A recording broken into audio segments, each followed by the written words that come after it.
الرحمن الرحیم الحمد للہ رب العالمین والصلاة والسلام علی اشرف الانبیاء والمرسلین سیدنا و نبینا و شفیعنا ومولانا بالقاسم محمد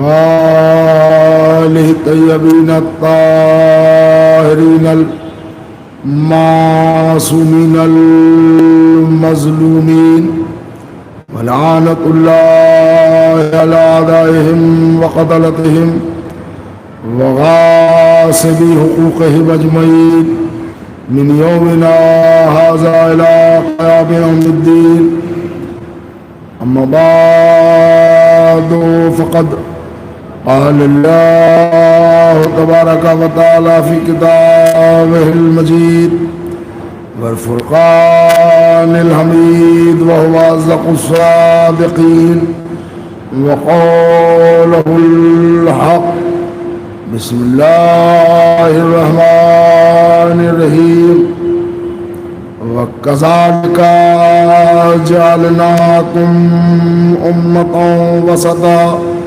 لِتَكُونُوا شُهَدَاءَ عَلَى النَّاسِ وَيَكُونَ الرَّسُولُ عَلَيْكُمْ شَهِيدًا.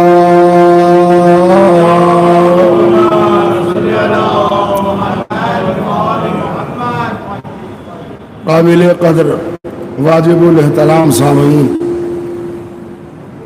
آئے مبارکہ جو ان خمسہ مجالس کے لیے بطور عنوان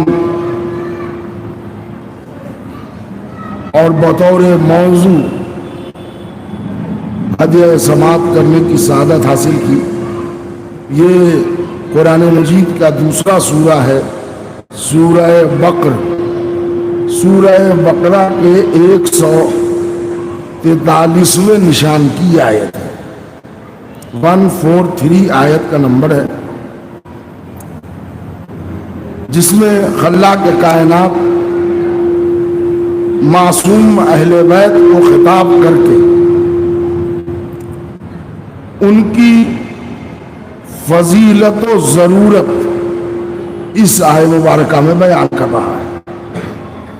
اور ہم نے آپ کو امت وسط، امت عادل، امت درمیانی قرار دیا تاکہ اور انسانوں کے مقابلے میں آپ گواہ بن سکیں اور محمد رسول اللہ آپ پر گواہ بنے. صلوات محمد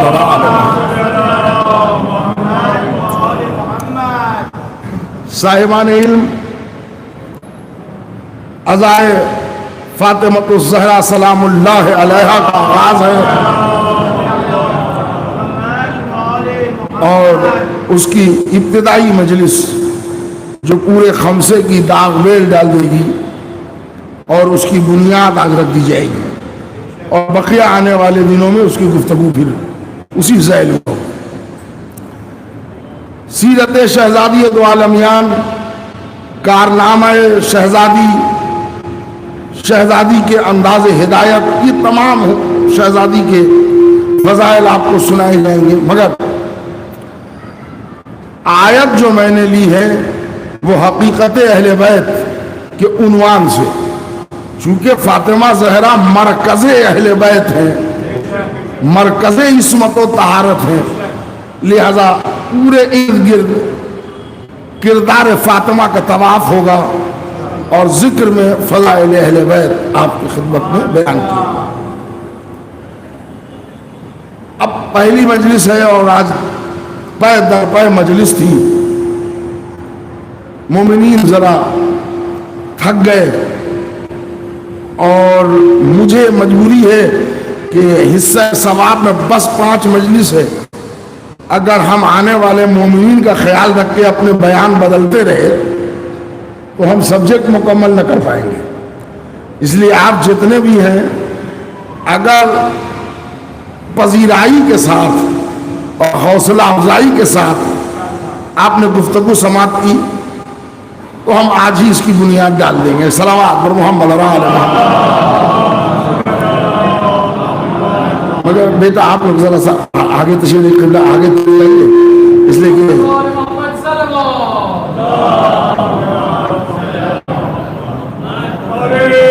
اچھا خاصا وقت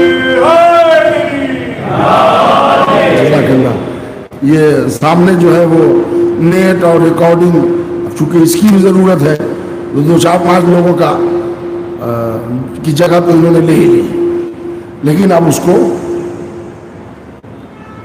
لیکن یہ ہمارے آن لائن والے لوگوں سے اور لائیو کرانے والے لوگوں سے گزارش ہے کہ ہمارے ممبر پہ آنے کا ٹائم جو ہے تقریباً 8:50 اور 9 بجے کے درمیان ہے، تو اس سے پہلے اگر فکس کر لیں تو اچھا رہے گا، ہمارے لیے بھی ان کے لیے بھی سب سیٹنگ ہو جائے گی.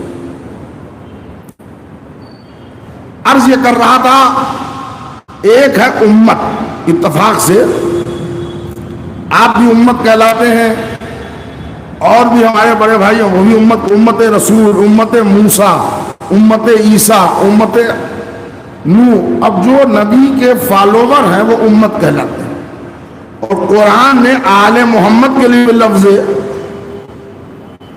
امت قرار دیا. وَكَذَلِكَ جَعَلْنَاكُمْ أُمَّةً،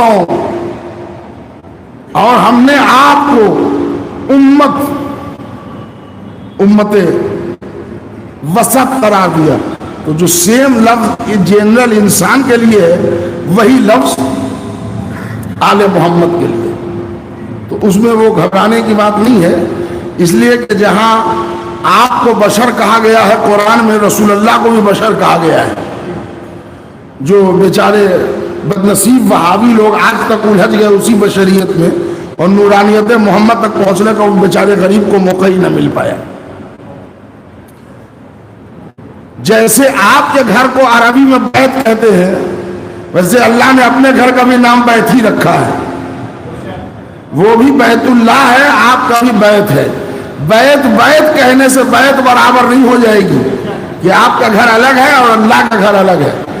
بشر کہنے سے محمد مصطفیٰ کی برابری میں نہیں آئے گا.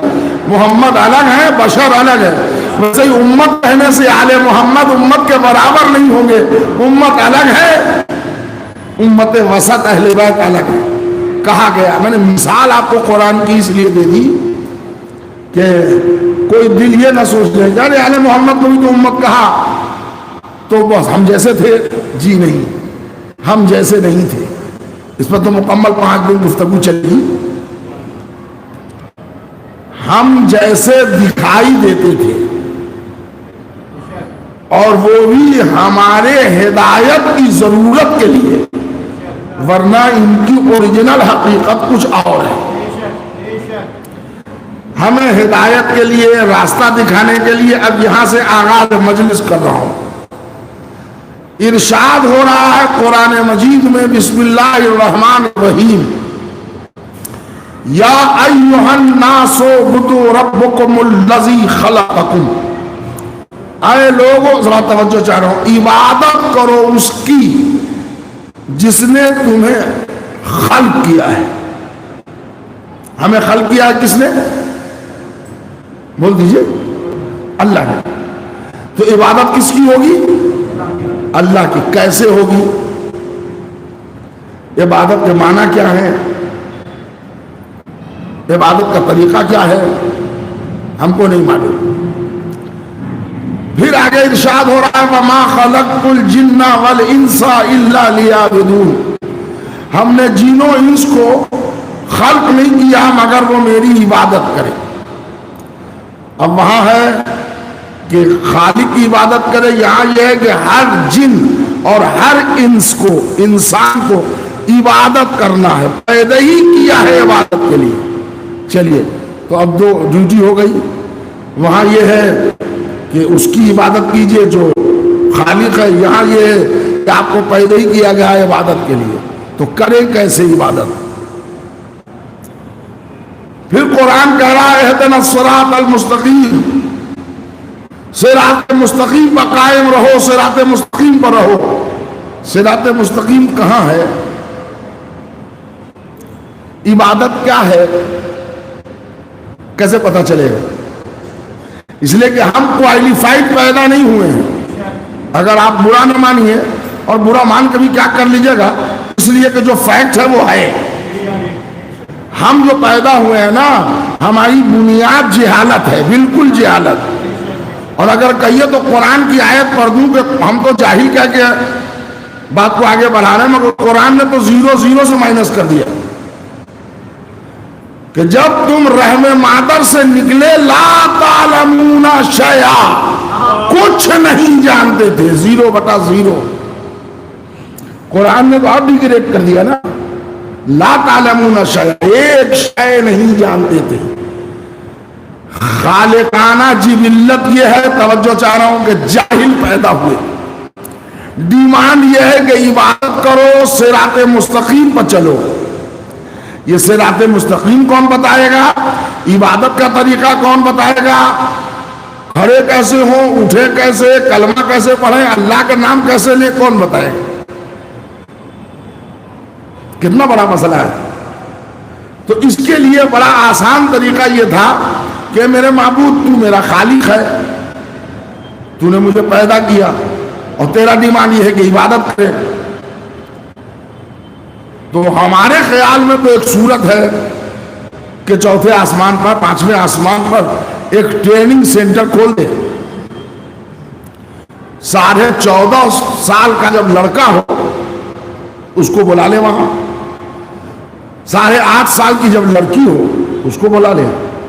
جیسے ٹیچر کی ٹریننگ ہوتی ہے, آرمی کی ٹریننگ ہوتی ہے, ویسے ہی وہاں سب کو بلا کے ایک اسپیچ دے دے, بتا دے کہ وحدہ لا شریک کا مطلب یہ ہے, محمد رسول اللہ کا مطلب یہ ہے, اور دیکھو نماز ایسے پڑھتے ہیں, رکوع ایسے کرتے ہیں, سجدہ ایسے کرتے ہیں, قیام ایسے کرتے ہیں, کھڑے ایسے ہوتے ہیں, تسبیح اس کو کہتے ہیں, بتا دے, بس ختم ہو گئی.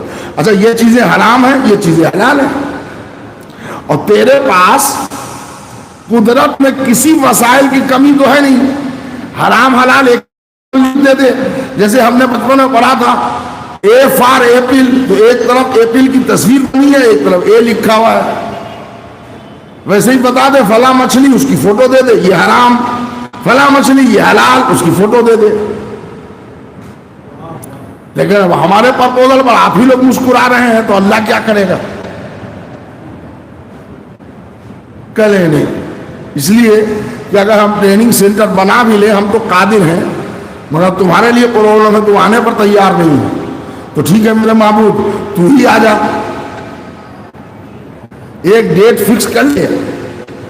اور بہت اچھا ہے, حج کا زمانہ جو ہے وہ عالم اسلام کا چوراہا ہے, تو کعبہ ہی میں آ جا. اگر میرا روڈ میں نہیں آتا تو کعبے میں آ جا, وہاں سارے پبلک کو بلا لے, عبادت کی ٹریننگ دے دے, چلا جا. انہوں نے کہا نہیں, ہم آ نہیں سکتے. تو اب ہدایت کے لیے 2 ہی بات دکھائی دے رہے ہیں, ایک اللہ آئے ہدایت کرے, یا دوسرا راستہ آپ چلیں اور ہدایت لیں. آنے والے میں تو آپ نے منہ نہیں ہلایا, مگر جانے والے میں آپ کا منہ ہل گیا. جانے کو کوئی تیار, کوئی آدمی ہے, ایک آدمی ہاتھ اٹھائے کہ ہم اللہ کے یہاں جانے کو تیار ہیں. انہوں نے کہا مولانا ٹھیک ٹھاک چپ چاپ مجلس پڑھیے, آپ جو اب تک گیا ہے وہ واپس نہیں آیا, آپ ہم کو اللہ کے یہاں بھیجنے آئے ہیں. آپ جانے پر تیار نہیں, وہ آ نہیں سکتا. اب توجہ چاہ رہا ہوں, وہ آ کیوں نہیں سکتا, ہم جا کیوں نہیں سکتے؟ توجہ خاص کا طالب ہوں. وہ اتنا بلند ہے کہ آ نہیں سکتا, تم اتنے پست ہو کے جا نہیں سکتے. اس کی بلندی یہاں آنے میں مانا, ہماری پستی وہاں جانے میں. اس لیے گئے تو رہ گئے, اس لیے کہ اب تک جو گیا ہے وہ آیا نہیں. تو میرے معبود کیا کیا جائے؟ پھر یہ عبادت کرنا ہے, اخلاق سے پیش آؤ, سلام کرو تو سلام کیسے کریں گے؟ سب تو قرآن میں بتایا تم نے. انہوں نے کہا نہیں سنو، ہم بیچ کا راستہ نکالتے ہیں، نہ تم کو آنے کی ضرورت نہ ہمیں بلانے کی ضرورت. وَكَذَلِكَ جَعَلْنَاكُمْ أُمَّةً وَسَطًا لِتَكُونُوا شُهَدَاءَ عَلَى النَّاسِ. ہم نے اہل بیت کو امت درمیانی قرار دیا. ان کا ایک سرا اللہ سے ملا ہے، دوسرا بندے سے ملا ہے. یہ عالم نور میں اللہ کے ساتھ ہے، عالم بشریت میں انسان کے ساتھ ہے. ارے بھائی ذرا توجہ چاہ رہا ہوں. عالم نور میں اللہ کے ساتھ ہے، عالم بشریت میں انسان کے ساتھ ہے. اللہ کے قریب اس لیے ہے کہ ان سے احکام لے سکیں، ہم سے قریب اس لیے ہے کہ احکام دے سکیں. صلوات بھیج دے محمد اور آل محمد.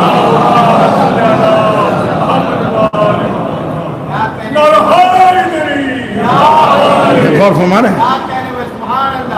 اللہ سے قریب ہیں کہ ان کے احکام لے لیں، ان کا حکم لے لیں، لا کے پہنچا دیں. ہماری آرزویں، ہماری تمنائیں، ہمارے ڈیمانڈز، ہماری فطرت اللہ تک پہنچا دیں. یہ اللہ اور بندے کے درمیان کی کڑی ہے جنہیں اہل بیت کہتے ہیں. ایک سرا یہاں ایک سرا وہاں. حقیقت ان کی نور ہے. ضرورت ہدایت بشریت کی غرض سے اللہ نے اس نور کو جسم کا پیکر دیا ہے. اس لیے کہ اوریجنل جو ان کی شخصیت ہے نور والی، اگر اس میں آل محمد آ جائے تو کون دین سیکھتا بھائی؟ اب ادھر تو کچھ نوجوان لوگ ہیں، کچھ بوڑھے بھی آ کے بیٹھ گئے، لیکن ادھر ٹھیک ٹھاک بزرگ لوگ ہیں. ان کے موجودگی میں پڑھ رہا ہوں، اگر اوریجنل صورت میں جنات ابھی آ جائے یہاں تو جو میدان میں تلوار بھاجنے کے بھی عادی ہیں وہ دکھائی نہیں دیں گے. ایک دو کر کے سب نکل لیں گے. اوریجنل صورت میں خالی جنات آ جائے، افریت جسے کہتے ہیں، ہم تحمل نہیں کر سکتے. آئے گا نہیں آپ، اس لیے کہ ہمیشہ جنات کے بھگانے کا ذکر ہوتا ہے، بلانے کا ذکر نہیں ہوتا. چلیے رات کو جنات کا ذکر کرنا مکروہ ہے، بات کو ختم کر رہا ہوں یہیں پر. تو جب اوریجنل صورت میں جنات کو ہم برداشت نہیں کر سکتے تو جو جناتوں کا بھی امام ہے اگر وہ اوریجنل صورت میں آ جائے، کبھی کبھی خالی ذرا سا کمال دکھا دیتا تھا تو 360 کا سلمان گھبرا جاتا تھا. تو 62 برس کا مسلمان کا تحمل رکھتا ہے علی کو کیفیت نور میں دیکھ لینے کے لیے. دیکھیے آج کی مجلس ذرا سا امپورٹنٹ اس لیے ہے کہ میں پورے 4 مجلس کے آؤٹ لائنز آپ کو بتا رہا ہوں. اللہ نے ان کو ایک کڑی بنا دی، رابطہ، کانٹریکٹ. بندے اور اللہ کے درمیان، یا بندگی سے بھی قریب ہے، اللہ سے بھی قریب ہے. اب بندے سے کتنا قریب ہے وہ تو سارے واقعات آپ کے پیش نظر ہیں. اللہ سے کتنا قریب ہے اس کے لیے ایک مثال دے دوں. ہمارے ہاں دوستی کا ایک معیار یہ ہے کہ ارے صاحب فلاں صاحب کی دوستی تو اتنی جم کے ہے آج کل کہ جو ان کے یہاں کھانا پکتا ہے ان کے یہاں آتا ہے، جو ان کے یہاں کھانا پکتا ہے ان کے یہاں جاتا ہے. جب جی چاہتا ہے یہ اپنے یہاں کا کھانا وہاں بھیج دیتے ہیں، وہاں کے نہاری پائے یہاں منگوا لیتے ہیں.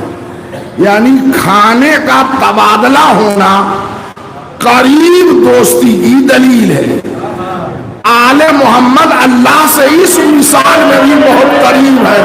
جب چاہتے ہیں یہاں کی روٹی وہاں بھیج دیتے ہیں، وہاں کا کھانا یہاں منگوا لیتے ہیں. صلوات بھیجتے محمد اور آل محمد.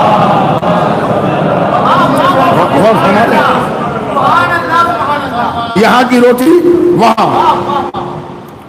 یہ شاعر نے بڑا خوبصورت شعر کہا کہ عرش اعظم سے چلی طرز سخاوت دیکھ کر نفس زہرا کی لطافت، نفس زہرا کی کشش.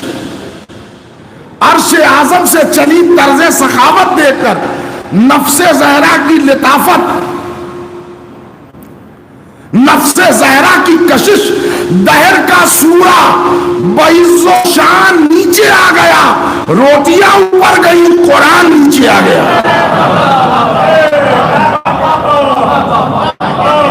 ادھر کا ادھر تو ہوتا ہی رہتا ہے جلدی چاہے.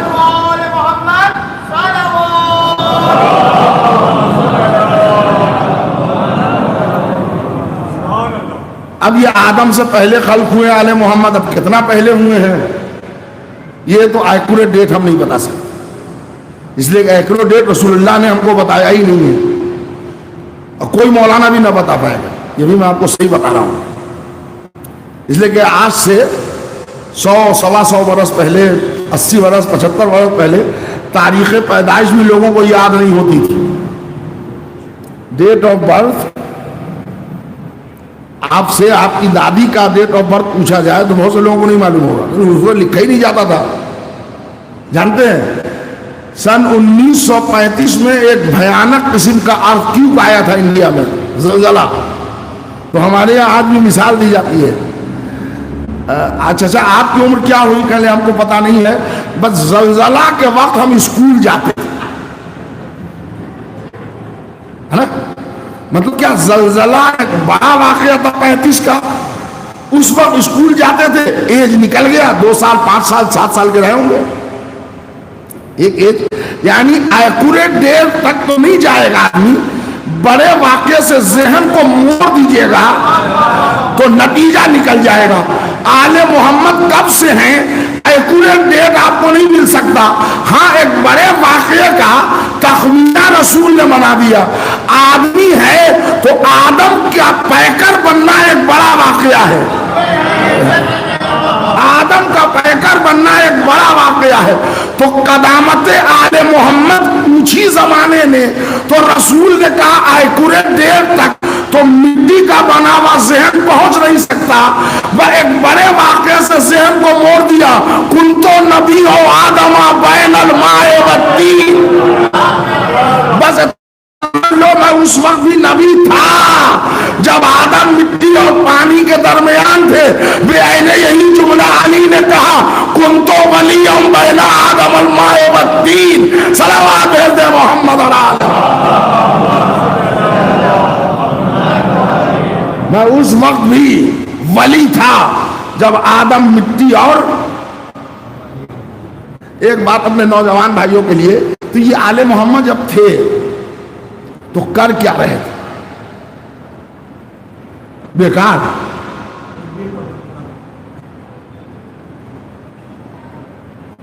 کوئی کام تو کرتے ہوں گے یا بس ایسے ہی عالم نور میں رہے؟ ہمارے شیعہ کے ایک بہت بڑے عالم ہیں شیخ صدوق علیہ الرحمہ، انہوں نے ایک کتاب لکھی علل الشرائع. اس میں یہ واقعہ لکھتے ہیں، پورے آئینے کی طرح دکھا دوں گا کہ ایک شخص ہمارے اور آپ کے تیسرے امام امام حسین علیہ السلام سے پوچھتا ہے کہ مولا جب آپ آدم کی خلقت سے پہلے ہیں تو پہلے آپ لوگ کرتے کیا تھے؟ توجہ چاہ رہا ہوں، رہتے کہاں تھے؟ کہ میں عالم اسبا میں رہتا تھا، ہمارا نور عالم اسبا میں ہوتا تھا، اور ہم کرتے 2 کام تھے. نور عرش الہی میرا ایک کام تھا، اور کل ملائکہ اور فرشتگان الہی کو پڑھانا ہماری ڈیوٹی تھی. امام حسین کا جملہ ہے. وہ گھبرا گیا، کہنے لگا ملائکہ؟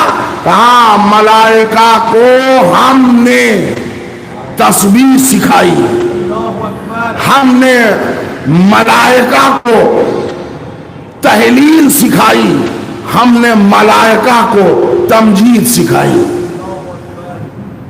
ہم بس اسی میں مشغول تھے کہ سکانہ سماوات والارض کو تعلیم دے کر وحدہ لا شریک کی عبادت کا سلیقہ بتاتے تھے. ہم نے کہا کہ اللہ نے تمہیں جو اشارہ کیا یہ رکوع والا ہے تو وہ رکوع میں لگ گئے. ہم نے کہا یہ والا کام قیام کا ہے تو وہ قیام میں لگ گئے. عزاداران مظلوم کربلا یعنی عالم ارواح میں بھی آل محمد کا نور ہدایت کی ڈیوٹی پر تھا. تو نوری تھے جب بھی آن ڈیوٹی تھے، لباس بشر میں آئے جب بھی آن ڈیوٹی رہے. یہاں جب آئے ہیں تو یہاں بھی آتے ہی انہوں نے ہدایت شروع کر دی. اور یقین جانیے آپ وہ بیچارے لوگ ابھی تھوڑا سا یوٹیوب کے زمانے میں کچھ باتیں کھل کے آ رہی ہیں، اس لیے کچھ لوگوں کو دین سمجھ میں آ رہا ہے، اس لیے کہ ریزننگ آل محمد کے بغیر مل نہیں سکتی. وہ بیچارے توحید کو کیسے سمجھا سکتے ہیں جن کا عہد شباب اور آدھے سے زیادہ بڑھاپے کی لائف سرحد کفر میں کروٹیں بدلتے گزری ہو. اونٹ کو چرانا، جنگل میں چھپکلی گرگٹ اور کیڑے مکوڑے کو مار کے بھون کے کھانا، قافلے کو لوٹنا، کیچڑ اور نکھرے ہوئے پانی کو پینا، یہی ان لوگوں کی حیات تھی. ان میں رسول اللہ نے طہارت سے پورے کائنات میں پاکیزگی پھیلا دی. تو اب وہ بیچارے خود تو پاک ہو لیں گے، یہ چلے گا، مگر وہ زمانے کو پاک بنا دے یہ ممکن ہی نہیں ہے. تو اب جو لوگ آل محمد سے بہت دور تھے وہ ماشاءاللہ سوشل میڈیا کی وجہ سے تھوڑا تھوڑا قریب ہو رہے ہیں. آل محمد کا نور اللہ کے اختیار عالم اسبا میں قول امام حسین ملائکہ کو ٹیچ کرتے تھے. ہم اللہ کے بندہ ہیں، میں ممبر کی قسم کھا کے کہہ رہا ہوں، یہ لفظ بندہ سب سے پہلی مرتبہ علی نے جبریل کو پڑھایا تھا. اس سے پہلے میں تو یہاں رکوں گا نا 4-5 دن، اگر آپ لوگوں کو لفظ بندہ کسی سے معلوم ہو جائے تو ہم کو بتا دیجئے گا، ہمارے علم میں اضافہ ہو جائے گا اور ہم آپ کا شکریہ بھی ادا کریں گے اور اپنی جہالت کا اعلان ممبر پر کر دیں گے. تاریخ گواہ ہے کہ جب جبریل خلق ہوئے تو آواز قدرت آئی، من انا و من انتا، میں کون ہوں اور تو کون ہے؟ تو جبریل نے کہا انا انا و انتا انتا، میں ہوں تو ہے. تو آواز قدرت آئی ہے، کوئی جواب ہوا کہ علی کا نور سامنے آیا. جبریل یہ اللہ سے تو میں اچھی نہیں ہے. یہ پوچھ رہے ہیں کہ تو کون ہے میں کون ہوں، جواب دے انتا رب جلیل و انا عبد الذلیل. تو رب جلیل ہے، میں بندہ ذلیل ہوں. اللہ کے سامنے جتنا ذلیل ہو کے پیش کرو گے اتنا اونچا کر دے گا. تو یہ کہہ کہ انتا رب جلیل و انا عبد الذلیل اسماعیل جبرائیل.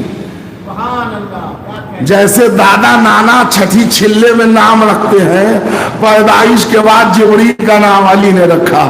صلوات بھیج دے محمد اور آل محمد. یہ اسمی جبرائیل علی کہ میرا نام جبریل ہے. تو یہ وہاں بھی پڑھاتے تھے. اب عالم ارواح میں ان کا نور ہے. اب بشریت کے پروسیس چلے. تو آج اگر آپ 5-7 منٹ مجھے دیجئے تو میں پورے دنیا کی خلقت پر 5 منٹ بولوں. آپ 5-7 منٹ. ہو کا عالم تھا، کچھ نہیں تھا. اللہ نے خانہ کعبہ کو پوائنٹ بنا کے زمین پھیلائی. زمین پھیلائی تو نیچے لتھڑے ہوئے پانی تھے. وہاں ایک ملائکہ کے دونوں ہاتھ پر اس زمین کو اٹھایا اور ان کے قدم ایک ایسے چٹان پر ہیں کہ جیسے گائے یا بیل کا سینگ ہو. چونکہ روایت میں بالکل یہی مثال دی گئی ہے، نوک ہے اور اس چٹان پر پوری دنیا بچھا دی. مگر وہ چٹان جب ہلے گا زمین ہلے گی. تو اللہ نے زمین پر سب سے پہلی مخلوق پہاڑ کو خلق کیا جنہوں نے ستون کا کام کیا. میخیں ڈالی، بڑے بڑے ابھرے ہوئے ہیں، جتنا اوپر ہیں اس سے زیادہ نیچے ہیں، بڑے موٹے ہیں، بڑے سخت ہیں، اور وہ بنا دیا وہ پہاڑ ہے۔ انہوں نے پورے زمین کو بیلنس کر لیا۔ کبھی کبھی ذرا سا امبیلنس ہو جاتے ہیں تو 100 سینکڑا کی موت کی خبر آ جاتی ہے۔ وہ یہ دنیا بنا۔ اب پہاڑ نے پوری دھرتی کو کنٹرول کر لیا، تو اب اس کے بعد اللہ نے دوسری مخلوق کو خلق کیا، اس کا نام ہے نباتات، پیڑ پودے درخت۔ اب زمین کی طاقت کا اندازہ لگ گیا کہ ان کے کارنامے یہ ہیں کہ تھوڑا سا ڈالو گے یہ بہت کر دیں گے۔ تو جمادات کے بعد نباتات کی خلقت ہوئی۔ ٹائم نہیں لگا رہا ہوں، جلدی جلدی آگے بڑھا ہوں۔ نباتات کے بعد اللہ نے زندگی کا پروسیس شروع کیا۔ تو جیسے زندگی میں آپ نے دیکھا ہوگا جو لوگ انٹرنشپ کرتے ہیں ڈاکٹریٹ کر کے، تو وہ پہلے ڈائریکٹ آدمی کا آپریشن نہیں کرتے، پہلے میڈک اور چوہے کو چیر کے ان کو سکھایا جاتا ہے کہ پہلے اس پر پریکٹیکل کرو، بعد میں انسان کو نشہ لگانا۔ ڈائریکٹ اگر وہیں آگے کار دو گے، ہے نا؟ ویسے ہی اللہ نے انسان کی زندگی کے پلان کو بنانے سے پہلے اللہ نے جانوروں کو خلق کیا۔ اونٹ، بھیڑ، بکری، گائے، ہاتھی، جو بھی جانور ہیں سب، اب پورے جانور تیار ہو گئے۔ چوتھے مرحلے میں سب سے جونیئر، خلقت میں سب سے جونیئر موسٹ ہے انسان، لیکن افضلیت میں سب سے ٹاپ کلاس پر ہے۔ عمر میں، اب آپ کی زبان میں بات کر رہا ہوں، عمر میں 4 خلقت میں سب سے چھوٹے ہیں انسان۔ انسان سے بڑا ہے جانور، جانور سے بڑا ہے درخت، درخت سے بڑا ہے پہاڑ۔ لیکن قرآن نے جانور کو پیدا کر کے قصیدہ نہیں پڑھا، پہاڑ کو پیدا کر کے قصیدہ نہیں پڑھا، درخت کو پیدا کر کے قصیدہ نہیں پڑھا۔ جب انسان کو پیدا کیا فتبارک اللہ احسن الخالقین، برکتوں والا ہے وہ اللہ جس نے انسان کو خلق کیا، ایسی خلق اپنی خلقت کی قصیدہ پڑھ دیا۔ اور چھٹے امام جعفر صادق علیہ الصلوۃ والسلام، ان سے ایک نوجوان نے سوال کیا، جب نا رسول اللہ، ان چاروں مخلوق میں انسان کو جو افضل قرار دیا اللہ نے، رسول نے اور آپ لوگوں نے، تو یہ بتائیے کہ ان چاروں میں انسان افضل کیوں ہے؟ بھائی ذرا توجہ چاہ رہا ہوں، اگر تھوڑی سی خاموشی آپ توڑ دیں، یہ آج مائک مسلسل ڈسٹرب میں ہے۔ محمد محمد بھائی ذرا توجہ چاہ رہا ہوں، آخر کیا وجہ ہے؟ پہاڑ، درخت، حیوان، انسان، سب سے افضل کون ہے؟ انسان۔ چھٹے امام سے سوال ہوا، مولا آپ یہ بتائیے کہ آخر کیا وجہ ہے کہ انسان افضل ہے؟ فرمایا جمادات موٹے ہیں، تگڑے ہیں، مضبوط ہیں، سولڈ ہیں، مگر ان کے پاس عقل نہیں ہے۔ پیڑ پودے جمادات، طاقت ہے، قوت ہے، غذا ہے، مگر عقل نہیں ہے۔ جانور مضبوط ہے، طاقت بھی ہے، لیکن عقل نہیں ہے۔ انسان اس لیے افضل ہے کہ ان چاروں خلقت میں افضلیت اس لیے ہے کہ اس کو عقل بھی ہے۔ یعنی اب وہاں عمر میں پتھر بڑے ہیں ہم سے، عمر میں درخت بڑے ہیں ہم سے، عمر میں جانور بڑے ہیں ہم سے، مگر مرتبہ ہمارا بلند ہے، اس لیے کہ یہ تینوں عمر میں تو بڑے ہیں مگر تینوں پہ عقلیں ہیں۔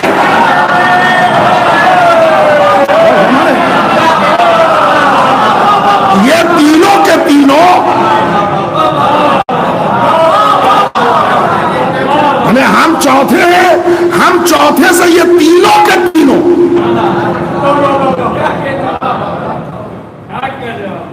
موٹے والے، لمبے والے، یعنی پہاڑ، صلوات اکبر محمد اور آل محمد.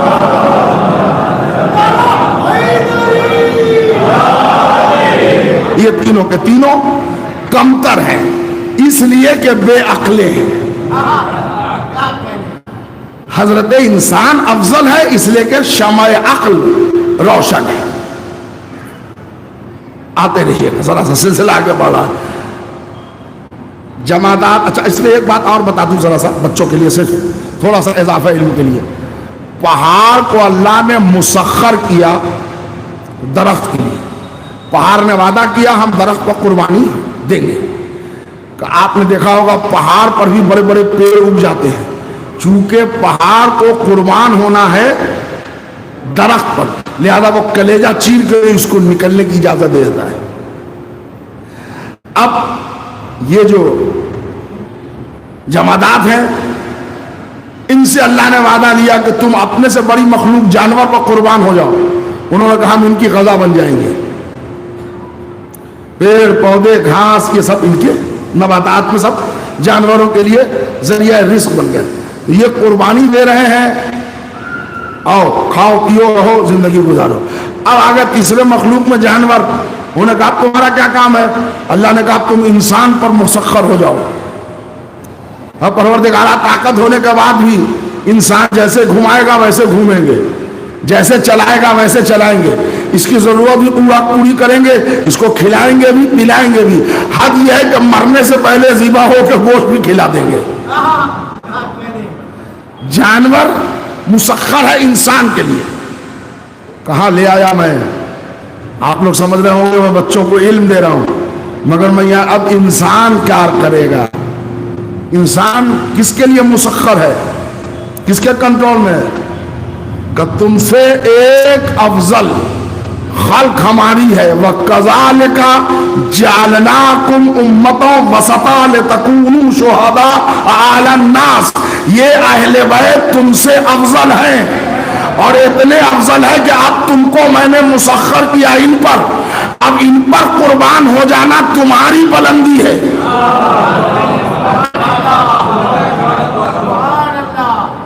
ہارون مکی آگ میں کود جاؤ تو لوگ سمجھے امام نے کیوں کہہ دیا تھا آگ میں کود جاؤ. ارے انسان پیدا ہی ہوا ہے آل محمد پر قربان ہونے کے لیے. اگر یہاں پر ذرا سا سرجری کی جائے تو کتنے دلوں کو ٹھیس لگ جائے گی, بڑے دلوں کو ٹھیس لگ جائے گی, اور ہم ٹھیس ویس لگانا نہیں چاہتے. آل محمد پر قربان ہو جانا یہ انسان کی فضیلت ہے. اہل بیت پر قربان ہو جانا انسان کی فضیلت ہے. عزاداری میں, ماتم میں, تعزیہ داری میں تھوڑا سا تبرک قربان ہو جائے تو اس پر فتوے آ رہے ہیں. تھوڑا سا کسی نے ماتم کر کے خوب پسینہ بہا لیا اس پر تذکرہ ہو رہا ہے. اور اگر کسی نے خون کا نذرانہ پیش کر دیا تب تو قیامت سے پہلے قیامت آئی جا رہی ہے.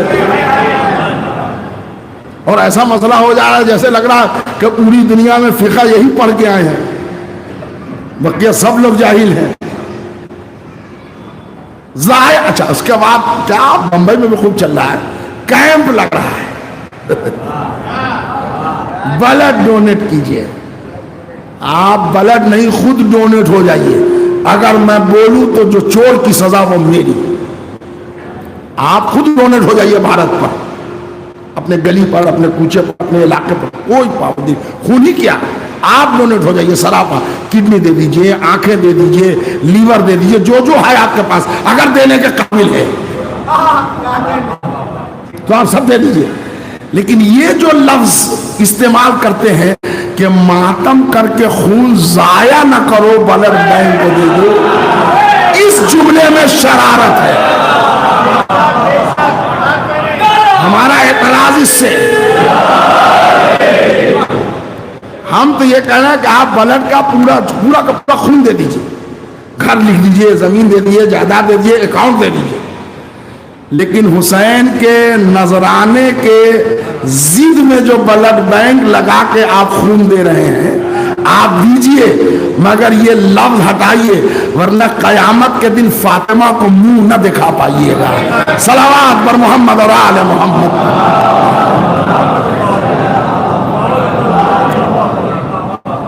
انیس ٹھیس نہ لگ جائے آپ کی، تھوڑی سی ٹھیس لگ جائے گی تو لگ جائے گی، اس لیے کہ معمولی ٹھیس کو بچانے کے لیے ایسے ایسے شیعہ وہابی پیدا کر لیے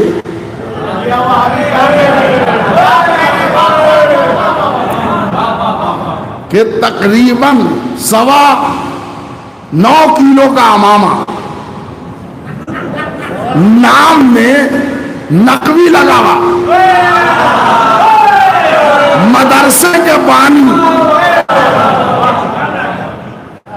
اور ہمارے یہاں لوگ ابھی بھی احتیاط کر رہے ہیں، نام نہیں لیں گے. اور ایک نام ان کا گڑھا گیا ہے پوری دنیا میں. سنیے کیسے، جیسے ہمارے مرجع آیت اللہ عظمی خامنائی صاحب رہبر معظم کہلاتے ہیں، ہے نا؟ اچھا نام ہے، ٹھیک ہے، ان کو رہبریت زیبا بھی ہے، وہ ایک ملک کے بڑے ذمہ دار رکن بھی ہیں، مرجع بھی ہیں، بالکل انہی کے جیسا مرتبہ دیا جا رہا ہے. وہاں رہبر معظم، یہاں استاد معظم. یہی بات بمبئی میں، یہی پونا میں، یہی حیدرآباد میں، یہی مظفر پور میں، یہی لکھنؤ میں. ارے لینگویج میں بھی چینجنگ نہیں ہو رہا ہے. there is something behind، کچھ ہے. اب آپ کہیے گا کہ آپ کیسے کہہ سکتے ہیں کہ وہ مولانا خراب ہے، اما جو منبر سے معاویہ کی تعریف کرے.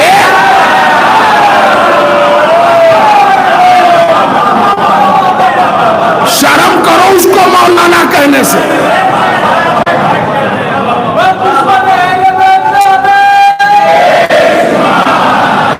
جس کے لیے مولا علی نے قنوت نازلہ پڑھا ہے، لعنت پڑھی ہے قنوت میں.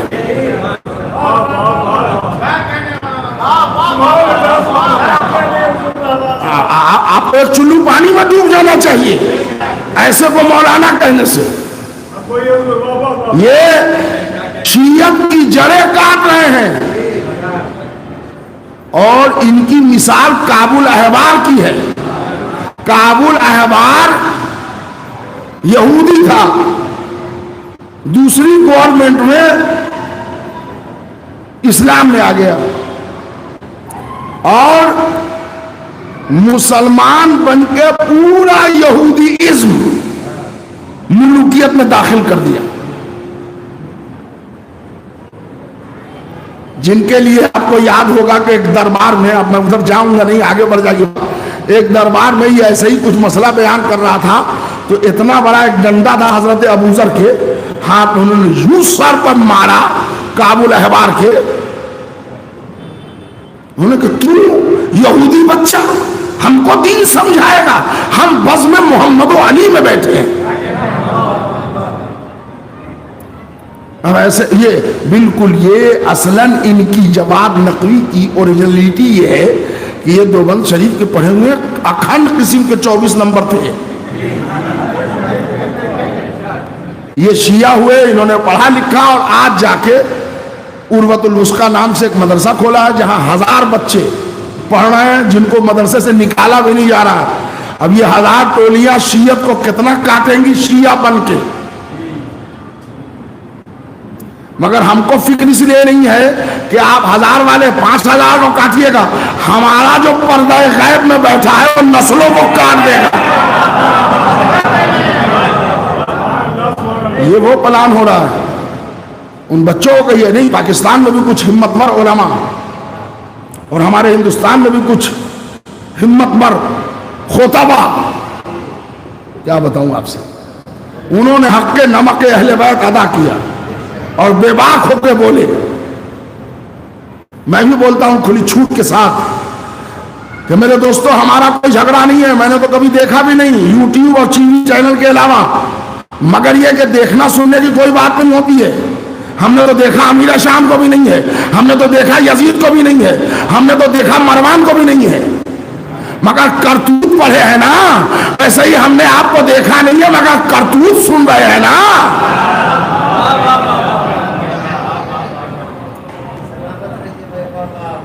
جو بار بار کہہ رہا ہے کہ اگر علی نہ ہوتے تو میں ہلاک ہو گیا ہوتا، آپ منبر سے کہہ رہے ہیں تو ان کو پڑھیے۔ اللہ اکبر۔ در سیدہ پر جو آگ اور لکڑی لائے، آپ ہمارے منہ سے اس کی تعریف نکلوانا چاہ رہے ہیں۔ عزاداری کو تراویح سے تشبیہ دی جا رہی ہے۔ اگر نوجوانان ملت اہل بیت کے معاملات میں مصلحت کی کمینگاہ میں نہ بیٹھو، پردہ غیب میں دیکھ رہا ہے امام کہ جب تم یہاں ایک مولوی ہمارے خلاف، ہماری ولایت کے خلاف بول رہا ہے اور تم چپ ہو، تو کربلا میں کدھر ہوتے؟ اتنے بڑے مجمع میں 6-7 لوگوں نے داد دی، کیا کروں؟ آپ لوگوں پر شک کروں؟ صلوات بھیج دیں محمد اور آل محمد۔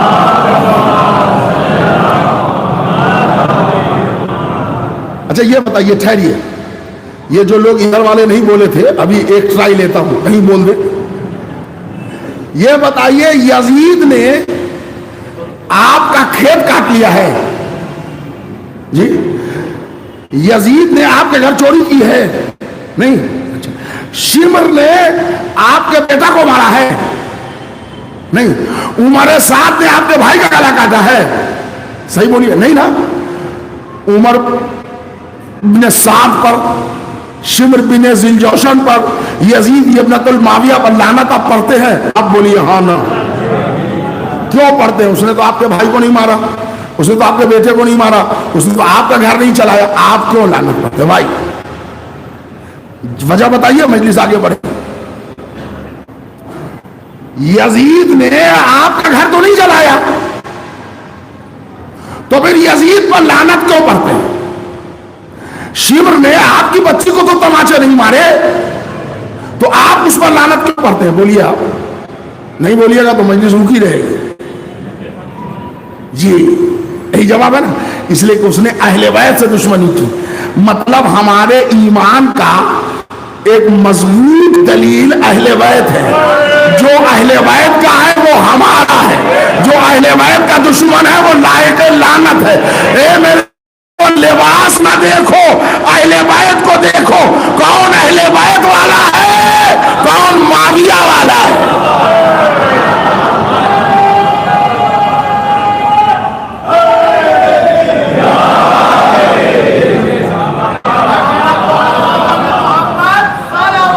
دے دیجئے، اگر میں غلط پر ہوں، حیدری چوراہے پر کل پھانسی دے دیجئے، بالکل بندہ تیار ہے، مگر دلیل کے ساتھ۔ ہم جو بول رہے ہیں وہ نمک اہل بیت ہے۔ میرا یہ کہنا کہ جس نے بی بی فاطمہ پر ظلم کیا، ہم مر جائیں گے اس سے کمپرمائز نہیں کریں گے۔ اتحاد بین المسلمین کے تحت سڑک پر، روڈ پر عام طور سے ہم برا بھلا نہیں کہیں گے، ٹھیک ہے، یہاں تک چلے گا وہاں۔ لیکن اب آپ کہیے گا کہ ہم ہاتھ ملا لیں، یہ نہیں۔ گر اپنا قدم شمر کی جاگیر میں رکھنا، ہرگز نہ قدم خیمہ شبیر میں رکھنا۔ ہم سے یہ ہو ہی نہیں سکتا، پاسبلٹی نہیں ہے، پاسبل نہیں ہے کہ جو زہرا کا گھر جلائے کسی مصلحت کی بات پر ہم علل اعلان روڈ پر ان کے لیے کچھ نہ بولیں، ٹھیک ہے، اتنا تو چلے گا، اس لیے کہ ذرا ماحول بھی بننا نہیں چاہیے، یہاں تک تو چلے گا۔ لیکن یہ کہ ہم اپنی منبر سے ان کے قصیدے پڑھیں، یہ اہل بیت سے بغاوت ہے۔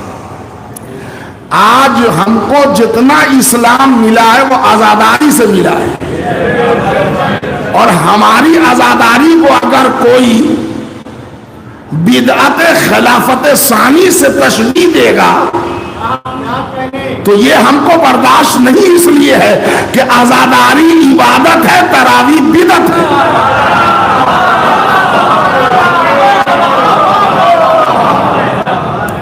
آپ کو اگر ٹائم ملے تو رسول اللہ کے زمانے میں تراویح دکھائیے، اور ہم سے پوچھئے تو ہم رسول اللہ کے زمانے میں عزاداری دکھائیں گے۔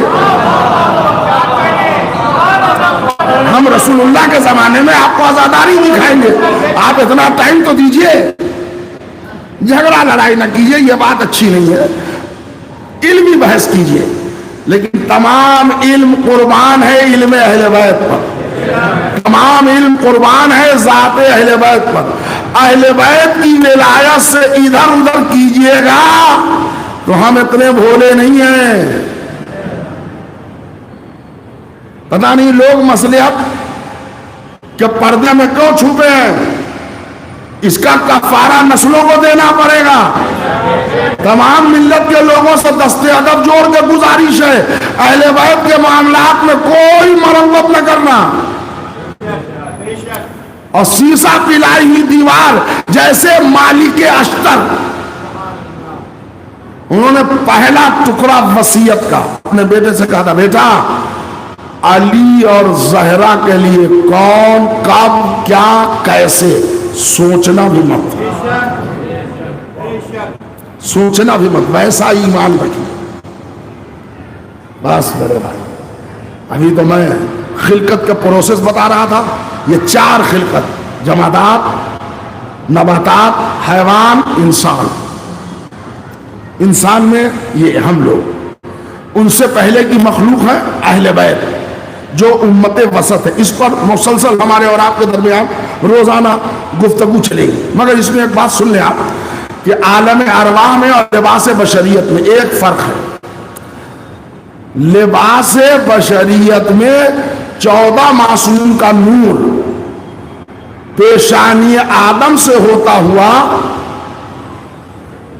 مختلف نبی رسولوں سے گزرتا ہوا آیا ہے، لیکن اس کی اصلاح کر لینا ہوگی ہمیں۔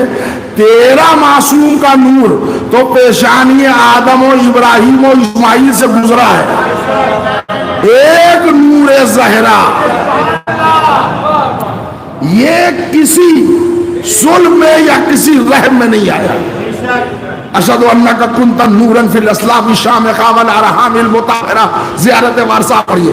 یہ ٹھیک ہے معصوم کا نور آیا ہے، یہاں تک میں بھی مانتا ہوں، مگر میں روایت کے بل پر پڑھتا ہوں اللہ نے 13 نور تو گزارے، نور فاطمہ کو اپنی نگرانی میں رکھا اور کہا محمد دین بھیجنا ہے، اپنی جگہ رہو گے ہم بھیج دیں گے، فرشتہ بھیجنا ہوگا ہم بھیج دیں گے، قرآن بھیجنا ہوگا ہم بھیجیں گے، آیت بھیجنا ہوگی ہم بھیجیں گے، مگر نور فاطمہ کے لیے تمہیں زحمت کرنا پڑے گی، اور یہ ہم تم کو وہاں دیں گے جہاں جبریل کا بھی گزر نہیں ہوگا۔ ایک بات میں بتا دوں، روایت کا ایک فقرہ ہے، جناب فاطمہ کا نور کہاں رہتا تھا؟ عالم اسبا میں رہتا تھا 14 معصوم کا نور۔ جب یہ 13 معصوم کا نور صلب میں ڈال دیا گیا تو دنیا کا جو سب سے لاسٹ حصہ ہے وہ ہے حصہ اقصا۔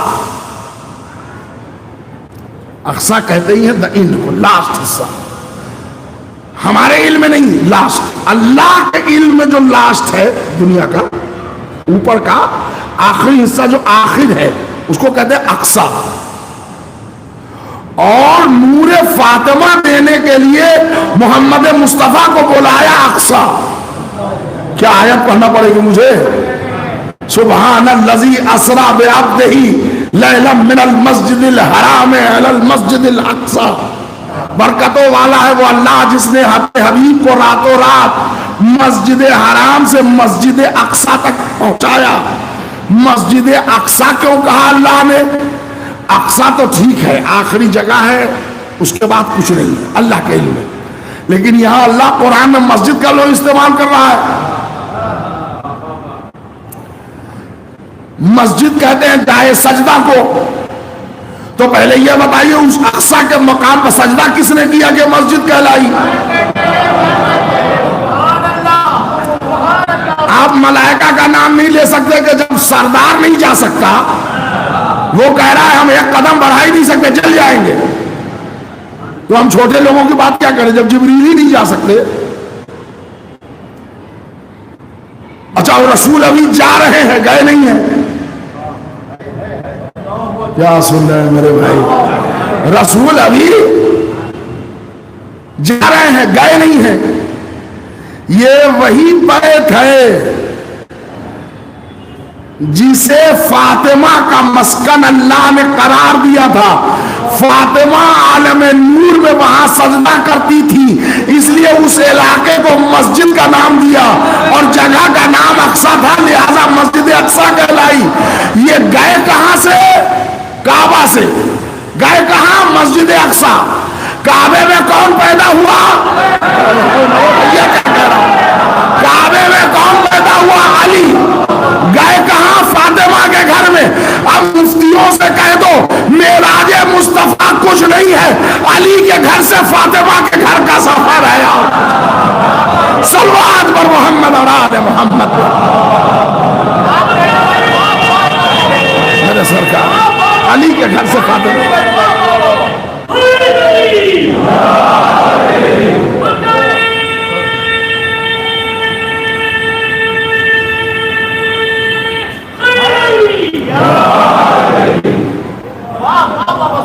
مسجد الحرام کعبہ، مسجد اقصی جائے مقام فاطمہ زہرا۔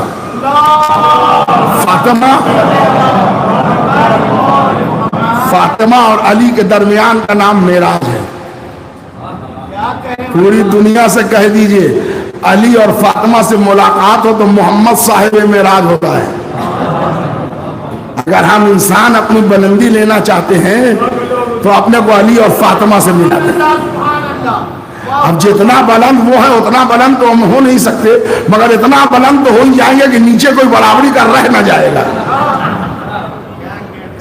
دامن علی و فاطمہ تو ہاتھ میں آ جائے، دامن اہل بیت تو ہاتھ میں آ جائے، ہم ان کے برابری تو پہنچ نہیں سکتے، مگر ہم اونچ اتنا جائیں گے، اونچے اتنے ہو جائیں گے کہ دنیا کی تمام مخلوق بونی دکھائی دے گی،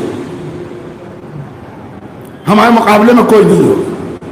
لیکن اب وہاں وابستگی کے لیے تھوڑا سا قربانی دینا ہوگی، وقت کی، مال کی، جائیداد کی، پسینے کی، کمائی کی، تکلیف کی، آنسو کی۔ جب تک اس کی قربانی نہیں دیں گے ہم اہل بیت سے قریب نہیں ہو سکتے۔ ایک لائن سنیے اور میں یہیں سے ربط مسائل دے دوں۔ امام حسین کی خبر شہادت جب رسول اللہ نے سنائی فاطمہ کو تو کیا کہا فاطمہ نے؟ میرے بیٹے کو بچائے گا کون؟ میرے بیٹے کو پانی کون پلائے گا؟ میرے بیٹے کو کھانا کون کھلائے گا؟ نہیں نا، کیا پوچھا؟ میرے بیٹے کو روئے گا کون؟ کیوں پوچھا؟ ڈائریکٹ نہیں کہا بابا جب میرا بچہ مارا جائے گا تو آپ رہیں گے؟ نہیں بیٹی، علی ہوں گے؟ علی بھی نہیں ہوں گے۔ میں رہوں گی؟ کہا بیٹی تو بھی نہیں رہے گی۔ تو کہا کہ پھر حسن رہیں گے؟ کہا نہیں۔ اب گھبرا کے کہا میرے بچے پر روئے گا کون؟ کہا نہیں بیٹی فکر نہ کیجیے، اللہ ایک قوم کو خلق کرے گا۔ مطلب سمجھیے، آپ اپنا مرتبہ سمجھیے، اپنا۔ آپ جو حسین پر روتے ہیں نا، یہ کام محمد مصطفیٰ کا تھا، یہ کام علی مرتضیٰ کا ہے، یہ کام فاطمہ زہرا کا ہے، یہ کام حسن مجتبیٰ کا ہے۔ ان کو موقع نہیں ملا، وہ تھے نہیں، ہم رو رہے ہیں، تو ہم یہ پنجتن کی خدمات انجام دے رہے ہیں۔ اس لیے کہ آپ ذرا دیکھیں فاطمہ زہرا کا پورا گہرا رشتہ کربلا سے ہے۔ کیسے ہے؟ ایک لائن سنیے، مصائب اور مجلس تمام۔ آپ کربلا سے لے کے شام تک جگہ جگہ دیکھیے آپ کو فاطمہ نظر آئیں گے. آج ابتدا میں آپ کو دکھاتا ہوں. جب 26 رجب سن 7 ہجری کو یزید کے لیے بیعت کا مطالبہ ولید نے کر دیا تو حسین نے آ کے تیاری شروع کی. ہم سفر کریں گے, مدینہ چھوڑیں گے. آل محمد کے گھر میں بہت گریا ہوا. ایک روایت تو یہ ہے کہ عاشور کے دن بھی حسین اتنا پریشان نہیں تھے جتنا 28 رجب کو پریشان تھے. اور یہ بات لگتی ہوئی بھی ہے, اس لیے کہ عاشور محرم کو تو گھر اجڑانا, مدینہ تو اجڑ گیا 28 رجب. رات بھر کبھی زینب کے پاس, کبھی عباس کے پاس, کبھی فاطمہ سغرا کے پاس, کبھی نانی ام سلمہ کے پاس, کبھی دوڑ کے حجرہ محمد حنفیہ میں, کبھی پھر نکل کے آئے تو روضہ رسول پر, کبھی اماں کی تربت پر, کبھی بھیا حسن کی قبر پر, اور یہاں تک کہ کبھی کبھی رو کے کہتے تھے اماں کل سے یہ قبر بے چراغ ہونے والا ہے. اے نانا رسول اللہ, اگر کل سے کوئی قبر پر چراغ نہ جلائے تو شکوہ نہ کیجیے گا, آپ کی امت نے یہاں رہنا محال کر دیا.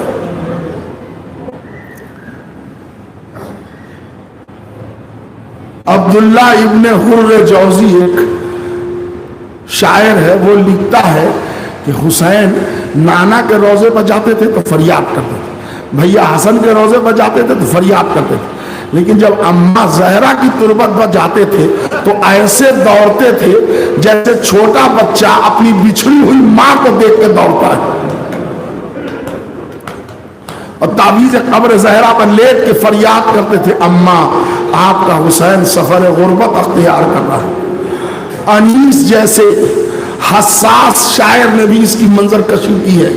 اب یہاں سے مصائب کا جملہ انیس پڑھاتے ہیں کہ قبر فاطمہ پر محمد کا نواسا رو رہا تھا کہ قبر فاطمہ سے آواز آئی, ہاں بولاؤ میرا عباس دلاور ہے کدھر, وہ فدا ہے میرے بچے پر میں صدقے اس پر, شکم غیر سے گو ہے پو میرا ہے پسر, سن کے مادر کی صدا پھر یہ پکارے سرور, ابھی رہوار کو آگے نہ بڑھانا بھیا, یاد فرماتی ہے اماں ادھر آنا بھیا.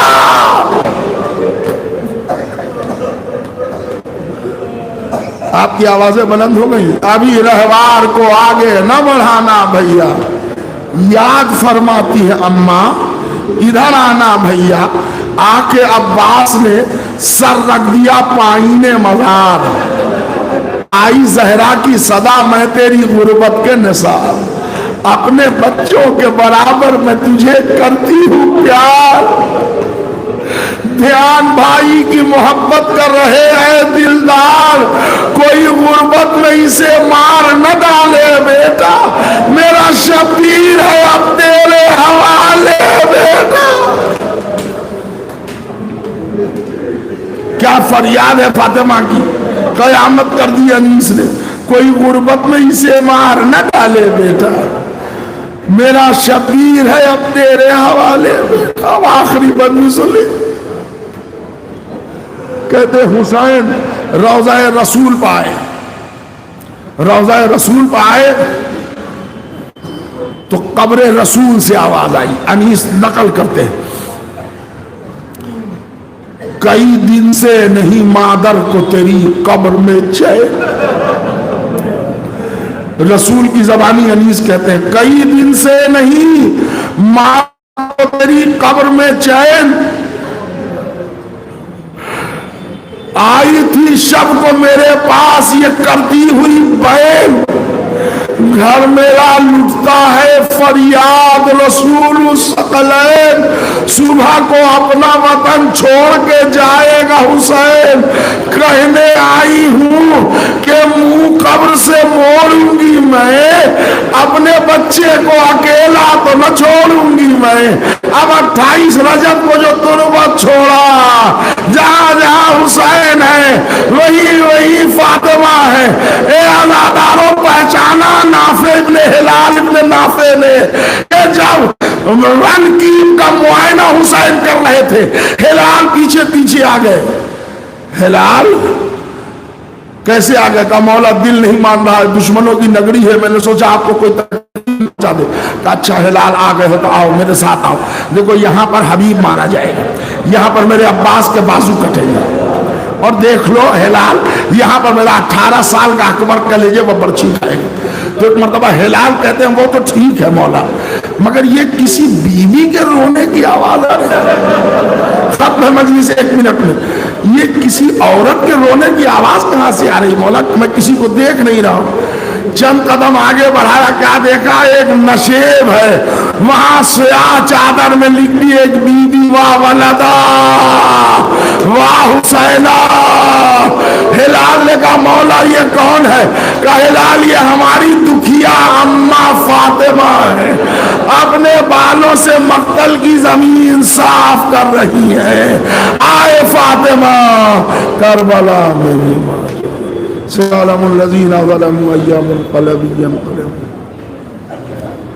انا للہ و انا الیہ راجعون. بارہ الہ جو پریشان ہے ان کی پریشانی کو دور فرما، حالات حاضرہ میں ہم سب کی جان مال عزت اور آبرو کی حفاظت فرما. پروردگارہ محمد اور آل محمد کے صدقے میں ہم سب کو نیک اور ایک بننے کی توفیق عطا فرما. اے میرے اللہ ہم سب کی اس جلیل القدر عبادت قبول فرما، ان آنسوں کو رومال فاطمہ میں جگہ دے. میرے اللہ تمام علماء، خطبہ، شعراء اہل بیت، ذاکرین کرام، نوحہ خاں، مدح خاں، مرثیہ خاں، سوز خاں، ماتم دار، ایک ایک عزادار کی حفاظت فرما. تمام مراجع کرام کی حفاظت فرما، خصوصاً آغائے سیستانی کو طول عمر عطا فرما. وارث کربلا منتقیم خون حسین حضرت ولی عصر امام زمانہ کے ظہور میں تاجیل عطا فرما. ہم سب کو امام کے آوان و انصار میں شمار فرما. ربنا تقبل منا انک انت السمیع العلیم. ماتم